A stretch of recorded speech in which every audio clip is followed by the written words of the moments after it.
Allegations of widespread fraud in Minnesota, this time concerning autism centers. And today, the FBI raided 2 of them.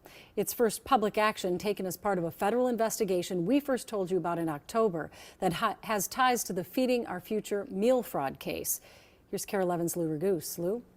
Julie, this investigation started when federal prosecutors started noticing ties between fraudulent meal sites and the $250 million child meal fraud case known as Feeding Our Future, and autism centers in Minnesota that are collecting millions of dollars in Medicaid reimbursements for services that are meant for autistic kids. The FBI says it has found substantial evidence of fraud.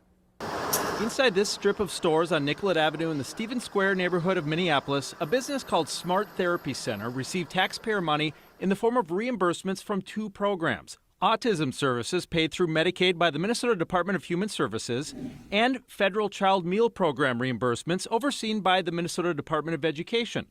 MDE approved Smart Therapy's meal site application after former Feeding Our Future Executive Director Amy Bach explained autism clinics, quote, operate like child care programs in that the parent drops off the child, then leaves them there for several hours like a daycare, according to a federal search warrant unsealed today. Now the FBI is investigating medical fraud, believing that while Smart Therapy claimed to serve meals to up to 600 kids a day, 7 days a week, it was also submitting fraudulent claims for autism services. The feds raided Smart Therapy and Star Autism Center in St. Cloud, collecting boxes of records and devices. According to the search warrant, a former employee told the feds, quote, Smart Therapy's owner actively recruited new clients by talking to parents they knew and even knocking on doors in the community and trying to talk parents into getting their kids into autism treatment, believing Smart Therapy's owners paid parents of clients to bring their children to Smart Therapy. Smart Therapy has received $13.8 million in Medicaid reimbursements since 2020.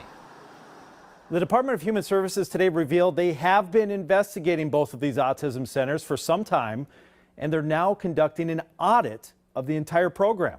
In a statement, Commissioner Jody Harpstead said, in part, quote, we work closely with our state and federal law enforcement partners in oversight of these and other Medicaid programs. We are digging further into cases where we note concerns and will conduct formal investigations if and where needed. Julie. Lou, I can almost hear viewers at home screaming at their televisions right now. It's just maddening. Some people are calling it Feeding Our Future Part 2. We'll have to see how big the scope of this one is.